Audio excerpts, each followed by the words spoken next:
Hey everyone, thanks for tuning in today. I'm Nicole Forbes with Dennis's 7Ds, and today we're talking about landscaping with ornamental grasses. It is going to be one of these itchy classes, I think, where the grasses are just lightly touching and tickling me while I talk today. But I have such a bountiful table of grasses that I have to stand in front of my display today instead of behind, so that I can show you the various grasses and you can see me while I do it. So as usual, there's a handout piece that goes along with the talk today. It is attached just below the title of this video, so you'll see a little link there. Please let us know if you can't find the handout and we will direct link it to you in the comment section. There's a lot of lists in the handout. So lists, sometimes my handouts are real wordy. This one's less wordy and more listy because there's a lot of various applications and uses for ornamental grasses in the landscape. And so not only are we going to talk about all of the different types of grasses, or many of the different types of grasses, but how they're used and kind of how to take advantage of their qualities when doing some designing or tweaking of your landscape at home. So for starters, ornamental grasses, they belong in two basic categories. And one would be grasses that stay pretty much as they look through winter, spring, summer, and fall. Evergreen grasses, as we would otherwise call them. So they are, in many cases, evergreen grasses are a little bit lower clumping or mounding in their growth habit. And evergreen grasses are really fun to use in fall and winter container plantings, and obviously an evergreen element for that full season landscape plant. The other grasses, the non-evergreen grasses, are winter dormant grasses. And so here in Portland, Oregon, for example, our winter dormant grasses go through a fall transition, just like our fall trees and shrubs and perennials do. And you'll see a little color change. On some, you see a really dramatic color change as the weather cools and we get into a fall pattern. Then the winter dormant grasses will fade to a straw color, kind of a golden or a dull straw. But different from most perennials, for example, and the way that they react to cold and winter. Let's take a hosta as an example. When a hard frost or two hits a hosta, the leaf just melts, the cells burst and it just kind of shrivels into nothing and becomes just this little mess on the ground that you can kind of just take over to the compost. In the grasses' sense, winter does not turn them to mush. So it does turn them to straw, but when you see like hay or grasses out, in the wild, their structure remains through the winter. They've got more cellulose in them, or, for whatever reason, their structure stays. So they're not exactly gone in the winter months. So some, deciduous shrubs go to sticks and they're kind of gone. Perennials, most go dormant and sleep below ground for the winter. But an ornamental grass in its winter dormancy period is still there. And it's kind of like just like a winter ghost of itself. It's paler in color. It isn't growing anymore. So that's the previous year's growth now. And you'll want to remove it at some point before the new season's growth comes so that we don't have kind of fresh foliage interacting with or intermingling with kind of older brown or dead or gold looking foliage. But the advantage of having a plant in many cases that stays up through the winter, even though it has sort of changed its appearance, is that we see that seasonal change. We get to experience kind of full season grasses. The plant itself can kind of glow in late fall and even winter with ice crystals or frost or some snow on them. But snow will eventually kind of beat down grasses, you know, and just like weigh them down, maybe bend their little fronds and make them so that they don't poke back up. So after a snow is about time that the grasses aren't looking so great, and then we can cut them back. It is not such a great idea or very common practice to cut back the evergreen grasses. So we'll talk a little bit about the different maintenance on these grasses when it comes to doing anything with them. But in general, ornamental grasses are really low maintenance. They are relatively pest and disease resistant, so we don't have a lot of sprays or problems to solve when it comes to grasses. Many or most ornamental grasses are deer resistant, rabbit resistant. A lot of our grasses, and I just want to say a big general statement, go into the details yourselves, but a lot of grasses are pet safe. Our little store cat Spruce was just in here as we were setting up class, and he was snacking on some of the finer blade grasses because most of us know, I don't know about dogs, but cats just love to like chew on fine little blades of grass. So Spruce will be fine because most grasses are non-toxic or have low toxicity. And the applications of kind of the wide world of grasses puts them into a lot of different kind of design styles, depending on then the companion plants that you use with ornamental grasses. So grasses can, some of the real tall, stiff, you know, upright grasses like the Carl Forster, feather reed grass, used often in a modern landscape look for that very vertical accent that the Carl Forster provides.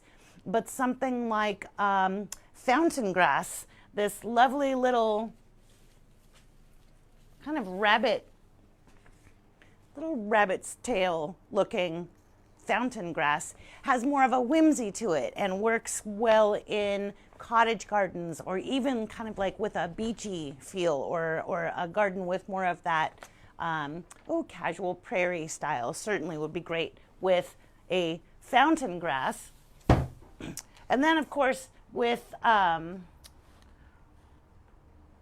Japanese gardens, I forgot some of the greatest shade grasses in the shade section. Japanese gardens, some of these wonderful evergreen grasses that make really great borders, like Carrick's Eversheen, or a little bit of a larger Carrick's Feather Falls. Both of these are evergreen grasses that we'll go into, again, for that more front of the garden, complementary foliage or contrasting foliage to whatever you have around, can really kind of help enhance grasses and their place in the landscape.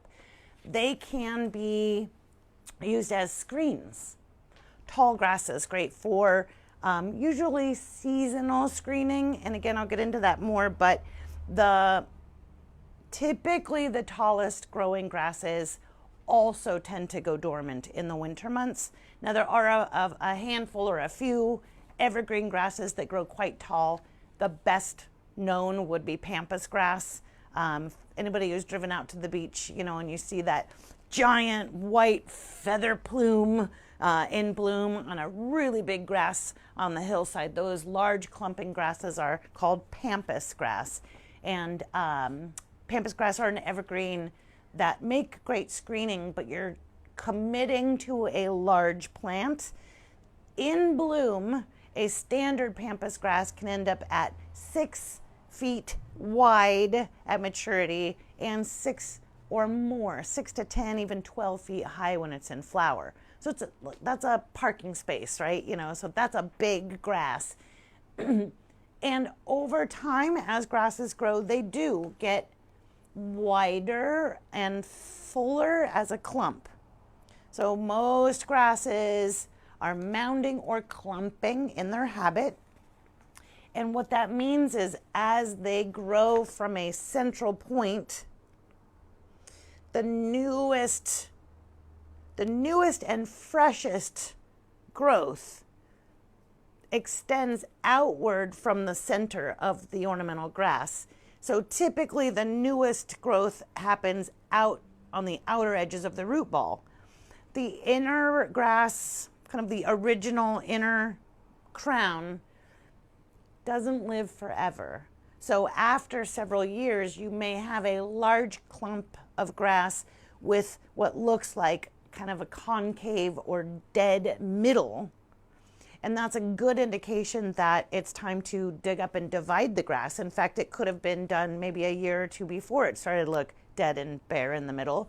But as they get wider and wider, that middle section then becomes less and less productive in many grasses. In some grasses, it stays great forever. You can just start to split them into, quarters, halves, pie wedges. As long as you've got roots on a section of the grass division, you'll have more grass growing when you replant it. And each of those divisions, the pieces that you take from a big ornamental grass, will over time grow to be the same size as that mature grass that you've just divided. So it takes generally about 3 years for a grass to go from, let's just take a look at this gorgeous, of course I have to pick one that's hard to pronounce. So this is a type of, I guess switchgrass might be one of the common names for it. But it's called Schizakrium. Yeah, Schizakrium. Kind of like scissors and some other words, some other letters, but Schizakrium may or may not be on your list, so I'm not going to spell it. This is Standing Ovation. It's a very blue-gray grass, and Schizakrium is 3 to 4 feet tall and 3 to 4 feet wide at maturity. Right now, it's about 6 feet wide at the base and maybe 18 inches wide at the top. When they talk about the width, it's probably going to be from the base, not from the top. So that means that this center is going to grow larger and larger in a clump year after year. The first year that you plant an ornamental grass, it's not going to grow a lot, especially not in width. But as I mentioned, by year 3, we would have a plant that's large enough that it could be divided. And to divide an ornamental grass, the best time of year to do that would be either in the late fall or in the early spring. So as the grass is preparing to go dormant for the winter, or as it's just before it starts to put out new growth in the spring. You'll notice, even on this young grass, I don't know if you can notice or not on TV or whatever we call this, but there's sort of little clumplets. Those are baby clumps, right? So if the whole grass goes in a clump, it is the clump comprised of clumplets. Yep, I'm sticking with that word. Little small pieces of the plant that you can see kind of belong with each other. Bundles. That would be probably a better word than clumplet, but bundles. You can divide the grass at these bundle sections. And it's a little bit of a natural, as you put a shovel or a sharp blade in there, there'll be some kind of natural parting of the grass that just makes sense where you cut. Now, typically you are going to dig up the whole clump of grass. So you're going to use a shovel or a spade or a cultivating fork. You're going to loosen all the way around it, like, taking a casserole out of the pan or whatever. And then you're going to start to try to pull the whole root ball out of the ground.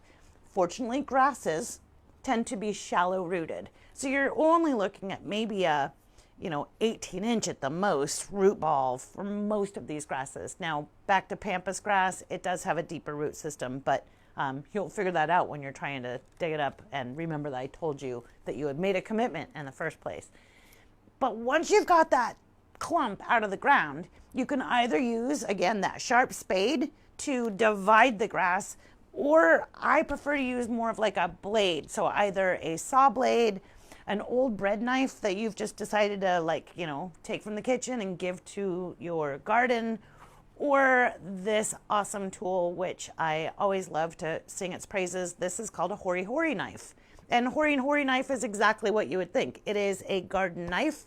It's got a serrated edge on one side, just a sharpenable blade on the other side. Gives us some measurements, which is always handy when we're planting. But this serrated edge, I'm just gonna put into the middle of the grass. I can't do it all at once. Put it into the middle of the grass and kind of saw through those clumps.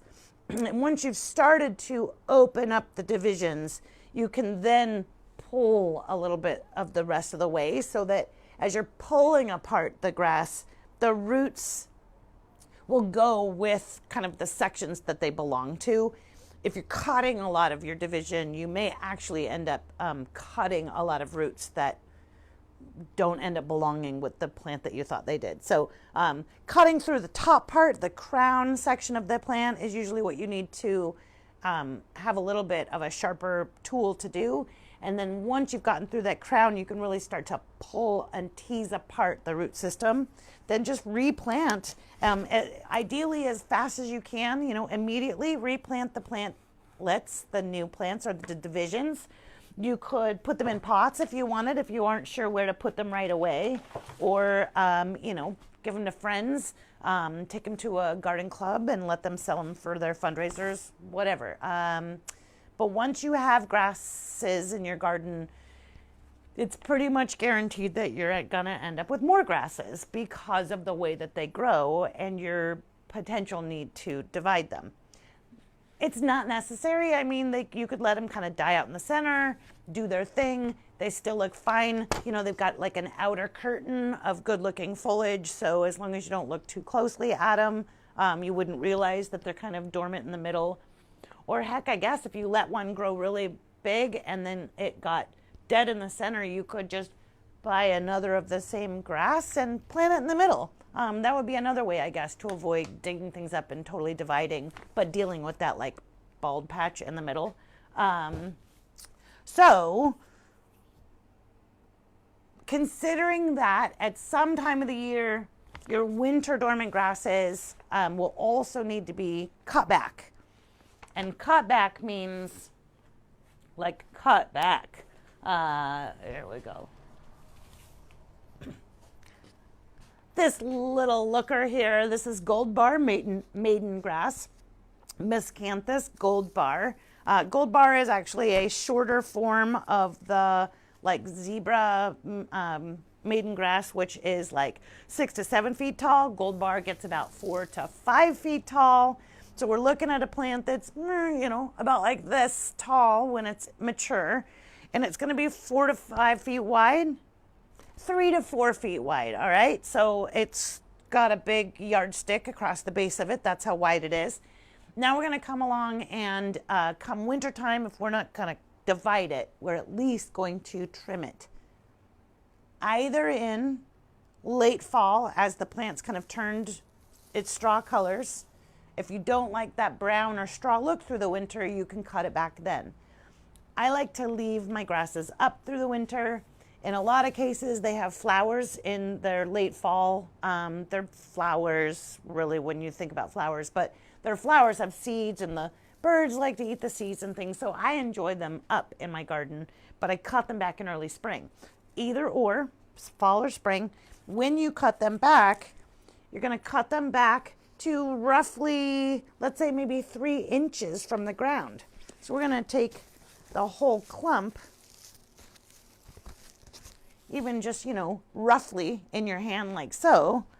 And then at this point, it could be something like your hand pruners, and you're just going to give it a great big haircut all the way across the top. Could be straight across. Sometimes on grasses,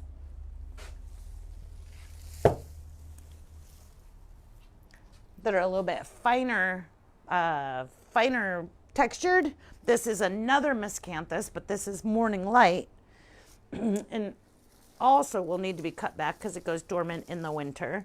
We're going to, again, grab it together. We can cut it off at that like 3-4 inches. You could even go lower, 1 inch above the ground. occasionally on these long fine ones, I'm going to gather the grass and give it a big spiral twist. And then I'm going to cut. Well, right now, if I let that go, but in the ground, the spiral twist holds.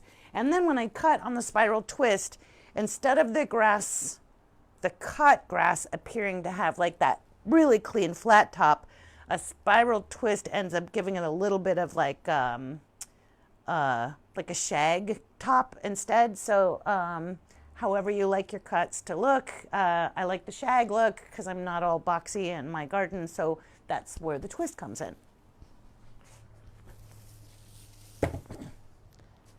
If the grass is not, back to cutting grasses back. Last point on cutting grasses back in the fall or spring is knowing that you've got to do it at some point in the season. Make sure that you're planting that grass in a space that is like relatively safe and accessible to you. You don't want to be like, roping in and rappelling down the hillside to cut back the grass every spring or every fall when it is also maybe muddy and cold or icy or whatever.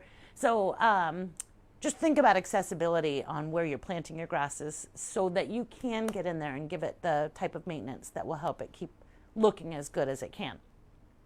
Maintenance on evergreen grasses. Well, here we have just a nice assortment of evergreen grasses. One thing that you'll notice, evergreen grasses tend to be on this side of the table here. Then the winter dormant grasses are on this side of the table, along with, I couldn't resist putting in some little coneflowers or echinacea, and my friend, the giant hardy hibiscus over in the corner. We'll talk about, we don't put baby in the corner without talking about her, so we will talk about her. But notice the evergreen grasses, they're typically shorter in habit. They're lower, they're clumping or mounding in their habit, and this is mounding. This is clump mounding. This is, again, clumping. This is blue fescue. You can see what I mean by that clumping or mounding habit versus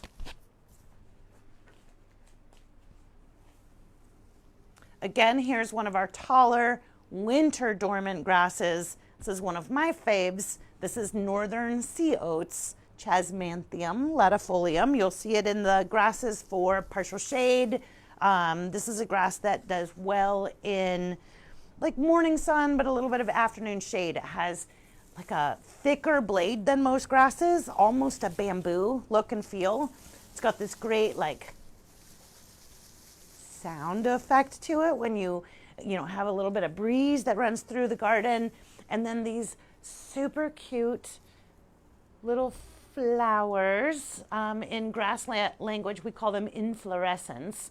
This is the flower of the grass, and you're probably like, well, that looks like wheat heads. Yeah, it kind of does. Or oats, perhaps, northern sea oats. That's why they named it that. So it's more delicate and ornamental. Kind of gives us this little, it's not spiky, I guess, on this grass, but it's upright growing. So not mounding or clumping, right? But more upright growing.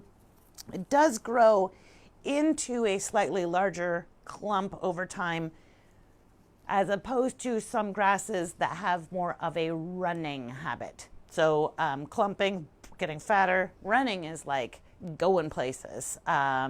And we will talk about some of those grasses because they can be a little bit of an issue or invasive in certain spaces. So we want to think about or contain running grasses, but not a clumping habit. So Chasmanthium, Ledifolium, northern sea oats dies back in the winter, but oh my gosh, it turns, so the bamboo looking leaves turn like golden, the little maybe peachy cream to it, peachy. And then the oats themselves also turn kind of like buff blush with peach and then the greens. They make good cut flowers. They're just darn cute. Back to evergreen grasses and their maintenance.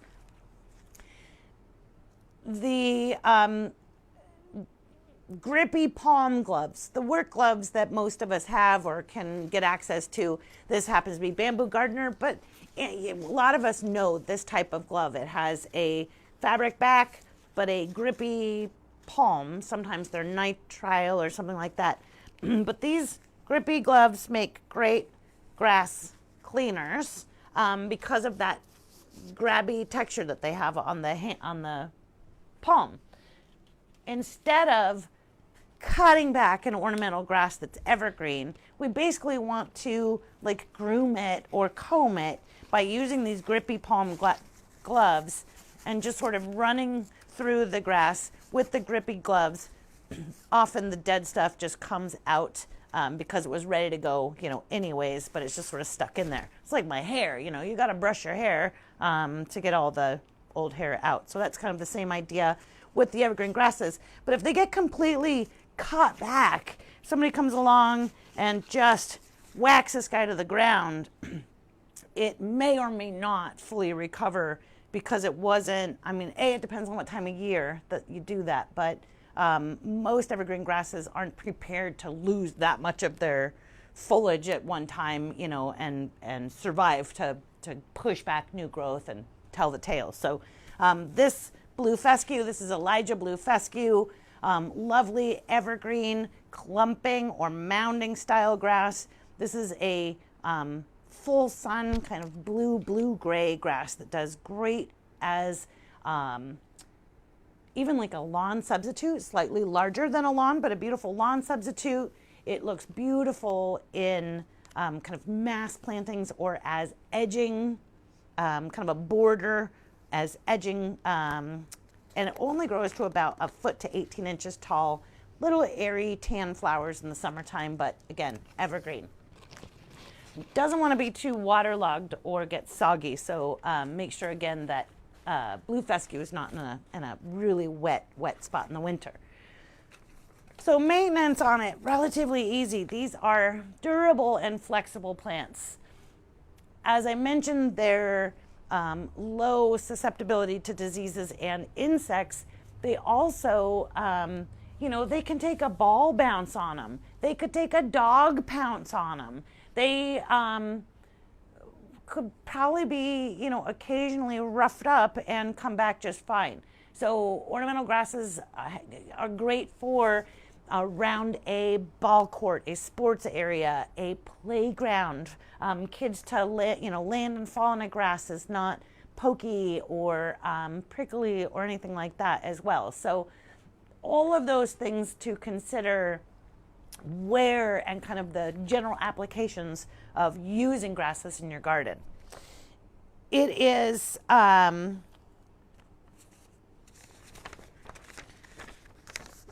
it's difficult to, it's not difficult to use the common names for grasses, but it's a lot easier in my mind for some reason to stay with the botanical names. And I apologize for that. Sometimes it's just the way my brain works, and I'm not going to apologize for that. So the key to the Latin names to common names is on your handout. Genus to common names is what it says, which just basically is like, so you might see sweet flag. Well, sweet flag, common name-wise, sometimes refers to multiple plants. Sweet flag could be an iris. Sweet flag also happens to be this evergreen ornamental grass here called acarus. But if you hear me or see on the list the genus or botanical names, go back to the reference to common names and you'll be able to at least have, something you can pronounce easier or whatever. 2 names now for the same grass. It is, as I mentioned, harder to find evergreen grasses for tall privacy screening versus grasses that die back in the winter. But in many cases, the privacy screening that we want or need is seasonal as well. And what I mean by that is, are you trying to screen your outdoor porch that you sit around, all evening while the weather's nice? Great. We can do that with winter dormant ornamental grasses because they're going to kind of turn to start. They won't die back completely, so you have something there in the winter. Maybe not as lush, maybe not as effective as of a screen, but are you sitting out there in the winter either? No. So, or not likely. So then the screen could be seasonal and still do its job. In other instances, you're trying to hide, you know, a downspout or a utility box or an air conditioning unit or something that's more critical that you want it to be covered year round, in which case an evergreen grass would certainly make more sense. However, as I mentioned, really one of the few evergreen grasses that's reliable in our area is the Pampas grass. Now there are dwarf forms of Pampas grass, but you're still looking at like a 4 to 6 foot tall plant and pretty, you know, maybe 3 feet wide again. Not 6 to 12 feet, but still that dwarf is possibly larger than you want in your space. For the winter dormant tall grasses, one of the most popular, as I mentioned earlier, for that real upright, kind of modern look is Carl Forster. Now, Carl Forster, I should probably figure out who he was or is, because I mean, there's not really any other grass that has like a first and last name that we call by the, you know, like a guy. But this is Magrastus, which is a feather reed grass, and that's the botanical or genus of this grass. Magrastus, Carl Forster, is a very strict upright grass, ends up at 4 to 5 feet tall, but only like 24 inches wide. And a really pretty kind of slender golden brown flower plume that comes out of it in midsummer that normally, like the ones out in our landscape are blooming right now, but sometimes the plants in cultivation don't flower on schedule as they should. So Carl Forster here does die back in the winter, but again, that really nice vertical accent with the very tall plumes up to that 5 feet tall goes great in modern looking gardens or works really nicely as a screen. And then Carl Forster's friend here is another Magrastus, and this is just a variegated form of Carl Forster. So variegated means we've got green leaves with little silver white edges on the kind of outer edges of the blades. This is Magrastus overdam, and we're still looking at a similar, about 3 feet tall, slender, upright, little brown golden plumes in the summertime as well, but that variegated look instead of green. Other super tall grasses are in the Maiden Grass class. So those were feather reed grass, if you were following along with your code breaker from genus to common names, also known as Magrastus. Then we go to Maiden Grass, also known as Miscanthus. And Maiden Grasses, I'm going to just get a handful of them here. So Maiden Grasses, so here's Gold Breeze, which again, very flashy, showy, similar to Gold Bar that I showed you. Gold Breeze, 5 to 7 feet. So I may remind you, 7.5 feet is as high as I can reach to the top of my fingers. 7 feet tall, something like that, to hide whatever you want with this dramatic bad boy. So Gold Breeze, Miscanthus, very cool. Cool breeze, haha. And then we have 2 other awesome maiden grasses that are tall growers for screening. Opposite texture of these 2 grasses. So we've got 2 maiden grasses, one very fine textured. This is Morning Light. And then we have one very thick, wide blade texture with that crisp white variegation. And this is just variegated maiden grass, also known as Miscanthus sinensis variegatus. So we're looking at 5 to 6 feet tall for Miscanthus sinensis variegatus here, the variegated maiden grass, and Morning Light 4 to 5 feet tall and 3 to 4 feet wide. So again, just like me, getting a little fatter as it gets older. So that's the way that grasses grow. But these are some of your greatest for screening and hiding from seasonal screening and hiding. Maiden grasses or miscanthus. Now here we are mid-August, mid-ish August, and some of our ornamental grasses are beginning to bloom or show their flowers. Some of them haven't quite started to bloom yet. So as I showed, the fountain grasses, nope, wrong one. Just reaching in and grabbing a grass. The fountain grasses have this just, yeah, how can you not? How can you not just go when you see it? I mean, you just want to. They're soft. They are airy.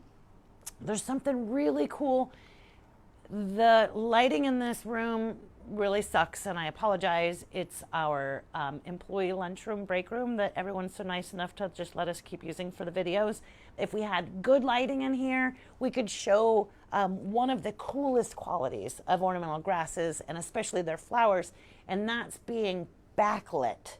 So as the sun rises or the sun sets, behind these flowers, the lighting on these little fuzzy plumes just illuminates them, and they just glow. So grasses just change the way they look, even through different times of the day and with different lighting.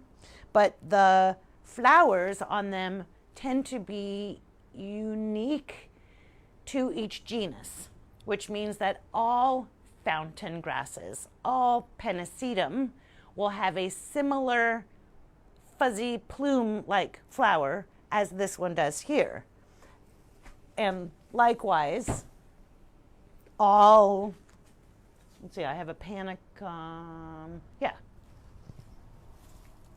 This is another great grass for screening, although it doesn't grow quite as tall. 3 to 4 feet tall, 2 feet wide. This is a switch grass. Switch like the light switch. Common name switchgrass, botanical name is panicum, and this variety of panicum is called hot rod. You can already see some of the colors changing on hot rod, so we're going into some like late summer, fall burgundies and sort of plume. There's the hot rod part, right? So some reds and burgundies in the tips, and then this really airy, almost like fiber optic looking flower. This is the typical flower or inflorescence of the panicum genus. So we can tell all panicums from one another with the same unique flower that they have, which is different from a maiden grass, different from a fountain grass, different from a feather reed grass, etc., etc. So some are still about to bloom or yet to bloom. Others are in full bloom, and in many cases the flowers, like that switchgrass, I mean, they're complementary to the whole package, right? The switchgrass is pretty as it is, kind of a steely blue gray. Then it starts to come on with late summer fall colors of like rusts and burgundies. Then its flower, which is really airy and pretty, also has sort of that same burgundy tone. So the whole package is great. Other times when the grass blooms, it is more about the bloom than the grass itself. And that would be, like our golden dew tufted hair grass here. I know that's quite a mouthful. This is just Champsia. And this is a really great, again, winter dormant grass, but grown more for these airy little flower heads instead of, for just this kind of plain green clumping grass that we have at the base. And another one that's grown primarily for its flowers or blooms is the blue grama grass. This one's called Blonde Ambition. And you've got to, first of all, you've just got to appreciate how cool, they're like little, I don't know what's airplanes flying around on the top of this plant, all just hovering there. But then if you look closer and closer at each one, look got little eyebrows almost, or eyelashes, for example. So there's your, occasionally I've seen them called grandma's eyelashes, but that is the little flower of this blonde ambition blue grandma grass, and it is called Botulia Gracilis, Botulia. So I don't know if Botulia is on your lists of everything, but if you absolutely love grandma grass, then just come to the garden centers right now, because we are fully stocked with like the best selection of grasses of all season right now. So definitely grown more for its foliage, or sorry, for its flowers than its foliage in this case.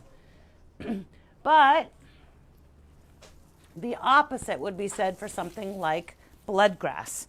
So bloodgrass, you can see, has again those kind of burgundy tinged tips similar to the switchgrass, but bloodgrass is grown really exclusively for this thicker blade, dramatic colored grass foliage, and not for a flower that it makes. And as we go into the fall, closer to winter and fall, this is going to turn more like all red as well. So bloodgrass Imperata, you will see on the list of, not only on the list of plants that tolerate moist soil, but also on the list of plants that can be running or known to be invasive.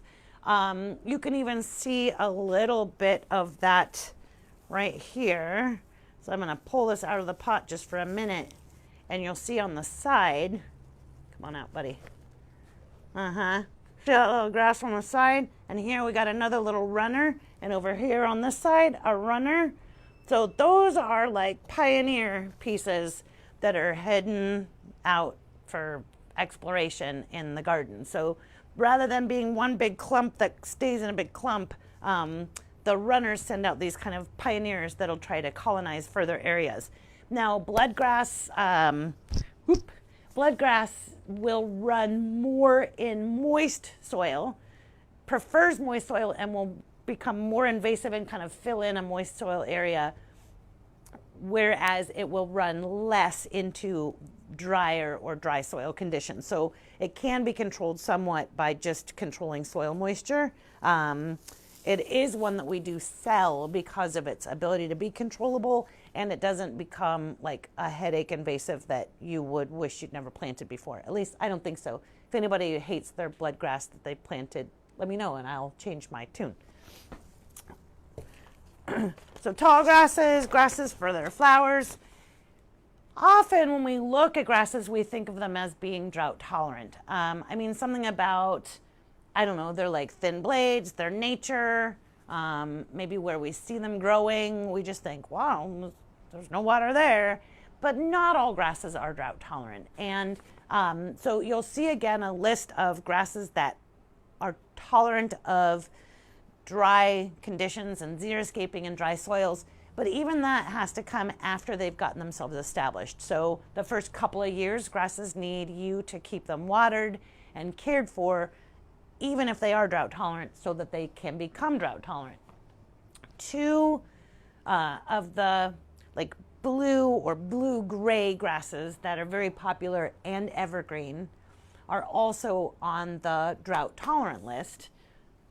We've already looked at blue fescue, festuca, Elijah blue here, and then a similar looking grass, but a little bit more, so we've got that like low kind of bedhead mound, and we have more of a stiff, upright, slightly larger blade of oat grass. Oat grass and Elijah blue fescue prefer full sun, let's say 6 hours minimum, although they could take partial sun as long as they was getting good quality afternoon sun. And both of them quite drought tolerant once established, right in that 2x2 size for the oat grass and 18 inches to 12 to 18 inches for the blue fescue. And this is another one of those evergreens that, as I mentioned, you see that there are some brown bits. The little brown bits come right off with just a little bit of, I didn't put that glove back on, but just a little bit of tugging, and the and the brown bits are going to come out.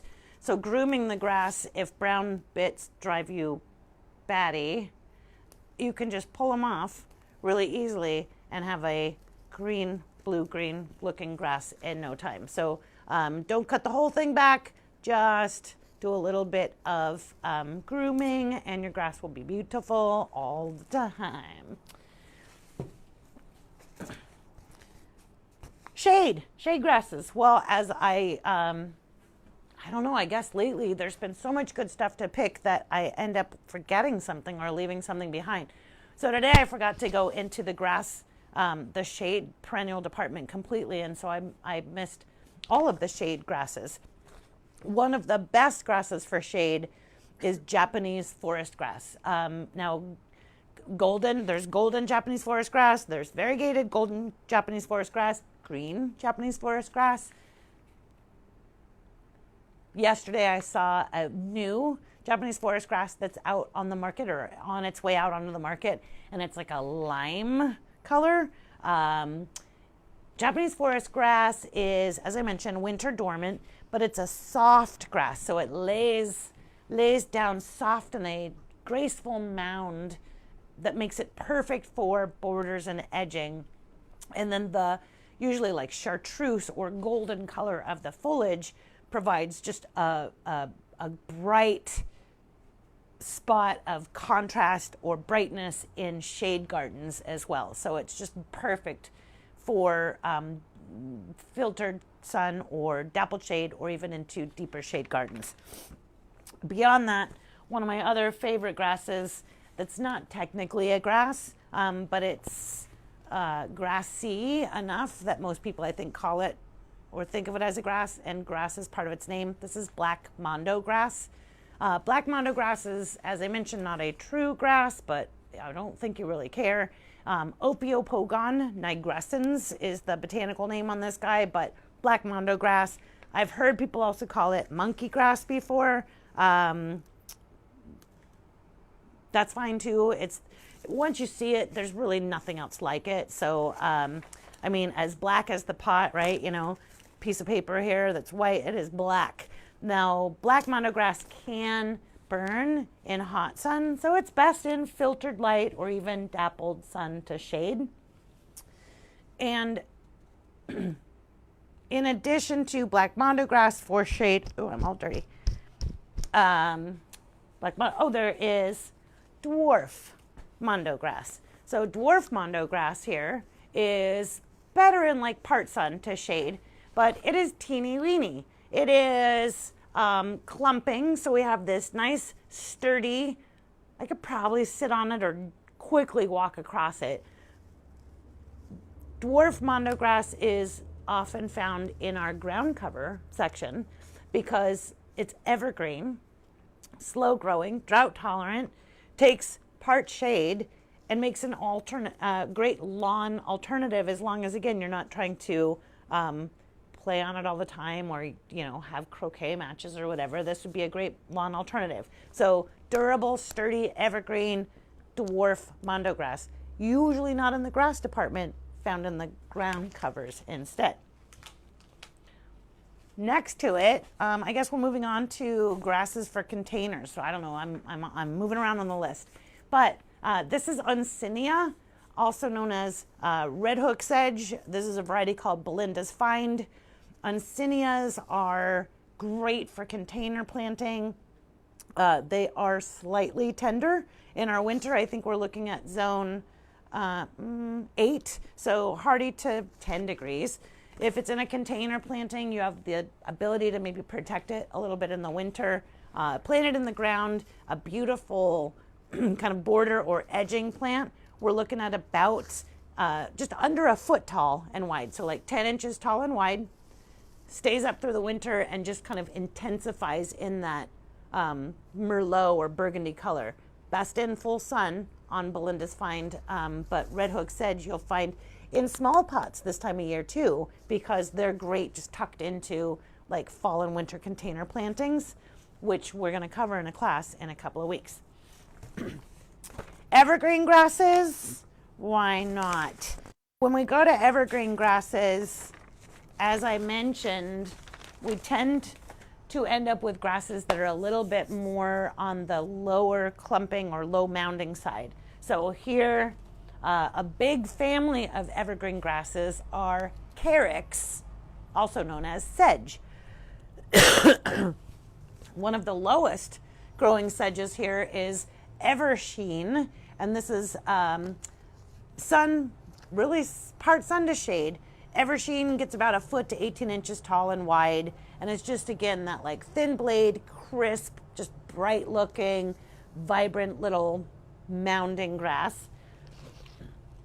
Taller, bigger blade than Eversheen here is Feather Falls. We're looking at up to 2 feet tall by maybe a 1.5 to 2 feet wide. Another Carrick's though, so similar growth habits. Evergreen. Another large bladed Carrick's is Ice Dance. So Carrick's Ice Dance, again, we're looking at about 18 to 24 inches tall and about as wide. Big bladed clumping grass. You can see it's coming kind of right to the end here. Actually, this is a really good one.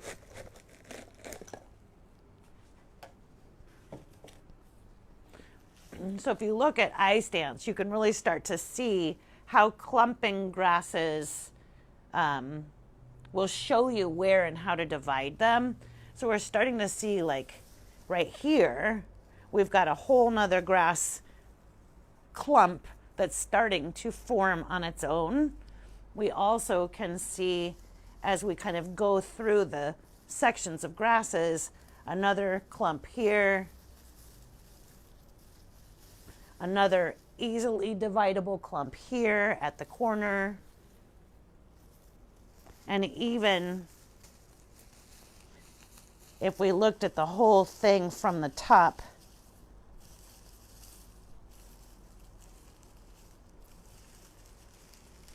see how you could just divide it right where you naturally can find that the plants are going in separate directions. So it's easy to figure out like who belongs with who when you look closely and sort of part their hair.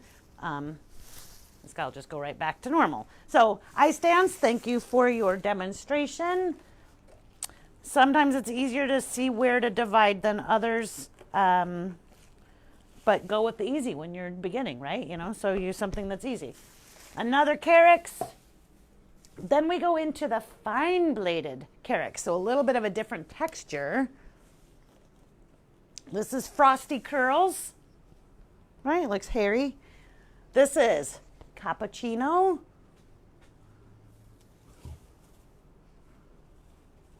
And this is Carrick. Carrick's Testacea, orange sedge. So Carrick's Testacea, these are all, well, Carrick's Testacea, Cappuccino is a Testacea. This is Carrick's Comans here. But all three of these are known as sedges or Carrickses. A little bit more upright on some of them, and evergreen or ever present, even though maybe Cappuccino wouldn't be green at all. Some people might have issue with a plant the color of Cappuccino and maybe think it's dead. So it depends on what you contrast something like this with to use it in the landscape. This should be around other green plants or complementary with other kind of darker foliage plants to show that you intended on using that color combination, not like, oops, did you forget to water this guy or whatever.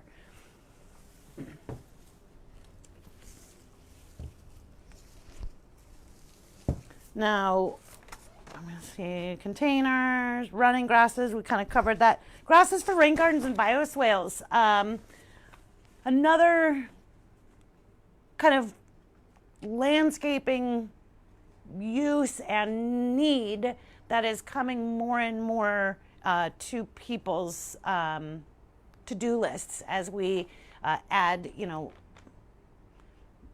additions to our homes or change our driveways and things. Often, depending on where you live, you're required to offset the non-permeable surfaces that you add to your property. So if water can't absorb into the ground, you got to have a place to catch water to absorb into the ground, and that would be a bioswale or a rain garden. Many new developments, new homes, urban areas are being built with these rain gardens at the curbs or in front yards to handle, again, the runoff before it goes into our storm drains. Grasses are an excellent filtration plant to help clean the water as it runs through our storm drains and our bioswales, as well as their shallow surface roots are great for holding erosion and reducing sediment from flowing down as well. One of the most common that we even see out in nature in our area is the slough sedge, which is Carrick's obnupta. That is one of our native sedges that you will find at the garden centers. Again, separated from the grasses and actually displayed with native plants because of its special affiliation with natives. But you'll also see other aquatic grasses that are on the list. Some, such as the juncus, you may want to be wary of it spreading. You'll see the little seeds on juncus that tend to spread it into other areas. But they're also evergreen and make a good just permanent solution for those wet areas too. So Carrick's obnupta and juncus, both evergreen grasses, great for bioswales. And that, with that being said, gosh, I brought an echinacea because, well, they're still looking great this time of year. The coneflowers in general are also sometimes just known as prairie coneflower. And so what goes better with grasses and kind of a, in my mind, like a prairie theme would be daisies and these lovely coneflowers or echinaceas. But I also could not resist bringing in this amazing hardy hibiscus. This is a Hibiscus Moshudos. This particular lovely is Starry Night. And Starry Night, sometimes also called rose mallow. These plants do best in full or partial sun. They are sometimes called the swamp hibiscus because they thrive in moisture. So they like moist soil. They don't want to be in standing water. Swamps aren't lakes, right? They want to be in moist soil. And that's what helps them to grow really beefy and big and great big flowers. The flowers, I mean, really, the flowers are like as big as your face. This is typical of the blooms that you see, and even the buds themselves are really large. So the bud is like the size of a small lime, I guess you would say, you know, to open up to a bloom like this. Now, Starry Night also has this really pretty burgundy foliage. You can see dark purple or burgundy on the tops, green on the bottoms. So you get a little bit of a kind of color change as it moves around in the wind. So they're hardy. They're super hardy, actually. They're hardy to, goodness, they're hardy to zone 4. And that's negative something. So that's very hardy. But they have just come into bloom. Some of them are just now beginning to bloom. So that is mid-August, right? So they are late season focused, which also often means that they remain dormant longer in the winter than other plants do. This plant is what I call a late sleeper. Crepe myrtle are another one of those trees or shrubs that you may have that every year we get phone calls. Other trees are blooming or have leaves on it, and somebody calls and they're like, my crepe myrtle's dead. Like, she ain't dead, she's sleeping. So some plants just sleep in late and then they wake up, you know, when the conditions are right. And the same happens with our hardy hibiscus. They do not emerge from the soil. That's right, they go winter dormant. All this goes winter dormant. They don't start to grow again until sometimes late April or even early May when the soil has warmed up enough. Now, the bottom of this plant shows you, if you can see the stem, stocky stem that's in here, this is previous year's growth, probably last year's plant. So when last year's plant died back in the frost. It got cut down 2 to 3 inches from the ground, just as a little woody stump. This year it grew back with a stalk that's about the diameter of my wrist. And it did not grow back from last year's stalk. It grew right next to last year's stalk coming out of the ground. So A, because it's a late sleeper, and 2, because you might not believe me because it looks so tropical, chances are good that if you don't mark it in its spot in the garden, you will try to put another plant in its place by spring when you look and you say, I got a vacancy, that darn hibiscus didn't come back. It's sleeping, don't dig it up, give it time, wait till May. She wakes up quick and springs right up and starts to grow. Now again, you won't see flowers until late summer, even almost fall, but they are definitely worth waiting for. I guess that's it. End on a high note. Thanks for watching, everyone. Happy gardening.